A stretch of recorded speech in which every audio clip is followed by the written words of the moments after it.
The first sign of trouble wasn't the flood, it was the silence. It was 10:15 on a Tuesday morning, and I was smack in the middle of a Zoom pitch to three very serious New York executives. We were talking sustainable design, solar efficiency, and minimalist lakefront vibes. They were all dressed like stockbrokers, stone-faced, and sipping espresso. Me? I was in a crisp black shirt on top and a pair of holey sweatpants on bottom. The magic of working from home. Things were going smooth, until my dogs, Maverick and Scout, went berserk downstairs. Now, these two golden retrievers don't bark unless there's a squirrel apocalypse or the UPS guy forgets their treats. But this time, they were in full-on DEFCON 1 mode. I excused myself from the call with some nonsense about a chipmunk invasion and peeked through the blinds of my home office. And that's when I saw it. A river. An actual, churning, brown river ripping through my gravel driveway. It was like someone had cracked open a fire hydrant uphill and let Mother Nature go to town. The road was gone, completely washed out. My only exit. My one and only way off my property. And standing at the top of that torrent, arms folded, smirk fully activated, was Diane Merrill. Diane is the president of the Oak Ridge Bluffs HOA, which borders my land. She treats the HOA bylaws like scripture and sees anyone not under her jurisdiction as a threat to order and beige uniformity. I live just outside their limits, a proud free-range homeowner on 3 wooded acres with wildflowers, solar panels, and a gravel driveway that apparently offends her very soul.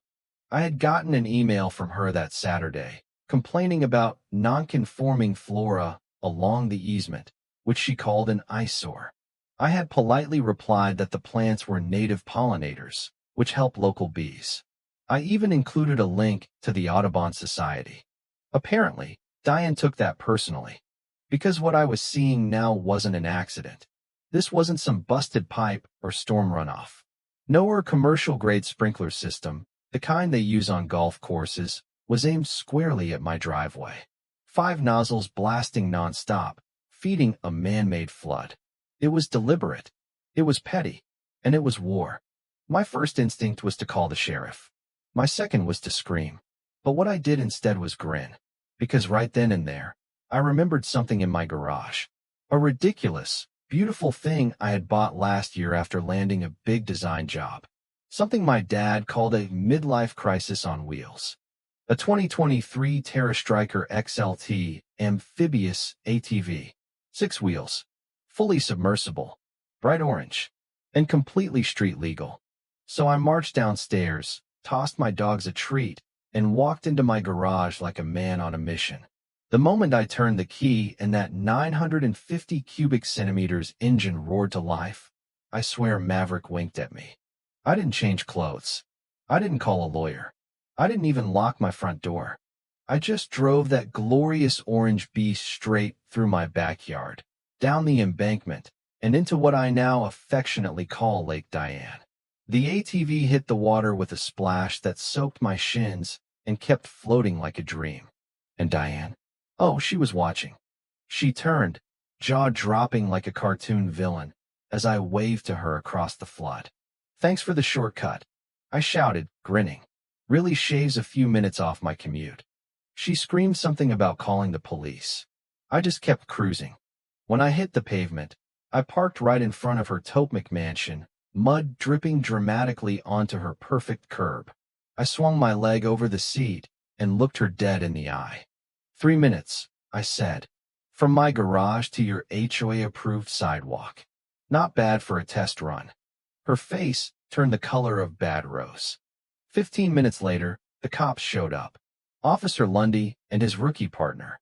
Diane was out front, gesturing wildly, yelling about tanks and safety hazards. Officer Lundy looked like a man who'd seen too much HOA drama in his life. He asked a few questions, checked my registration, then turned to Diane and asked, "Ma'am, are you aware that your sprinklers are flooding this man's only legal access point?" She stammered something about landscaping needs. He wasn't buying it. Turn them off. Now. She did. But here's the thing, I knew this wasn't over. Even if the water stopped, the damage was done.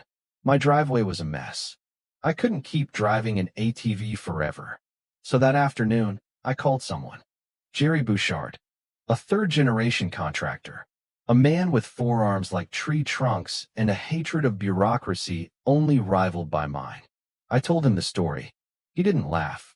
He just said, "You want a bridge, son? I'll build you a damn bridge." And not just any bridge.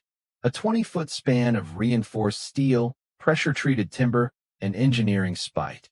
But I had one better. "Jerry," I said, lowering my voice like a kid sharing a secret, "what if the bridge could go up?" There was silence, then a slow grin. A drawbridge. A drawbridge. And just like that, we were off. Permit applications. Planning board hearings. Sketches drawn on napkins and truck hoods. Diane tried to shut it down, of course. Showed up to the town hall meeting with a binder so thick it had its own zip code. Called the bridge a hazard, a monstrosity, a sign of moral decay. I brought video footage. 3 separate days of her flooding my land. A time-stamped clip of me sailing through the flood like a suburban pirate. The board voted unanimously. Bridge approved. Construction began the following Monday. Neighbors watched from their porches. Some brought popcorn. Diane watched from behind her blinds like a suburban ghost. We poured concrete, set steel beams, installed a high-torque motor Jerry had salvaged from a boatyard. By Friday, it was done. And on Sunday, we threw a party. I called it the bridge warming. Local papers showed up. So did Channel 6 News. I cut a ribbon with garden shears and gave a speech that started, "To every HOA president who ever thought they were above consequences." And then I unveiled the plaque. The Diane Memorial Bridge, for when you need to rise above the bull. The crowd lost it. Even the reporter laughed. And me? I drove my ATV across that drawbridge with a captain's hat on and Maverick in the passenger seat. It was glorious. 2 days later, Diane resigned from the HOA. A week after that, a for sale sign went up. I heard she moved to a condo downtown. No yard to weaponize. No neighbors to flood. I wish her well. Sort of. And now, I sit on that bridge some nights, a beer in hand, my dogs at my feet, and the sun setting behind the trees. Every now and then, I press the button, just because I can. Sometimes, people say fences make good neighbors.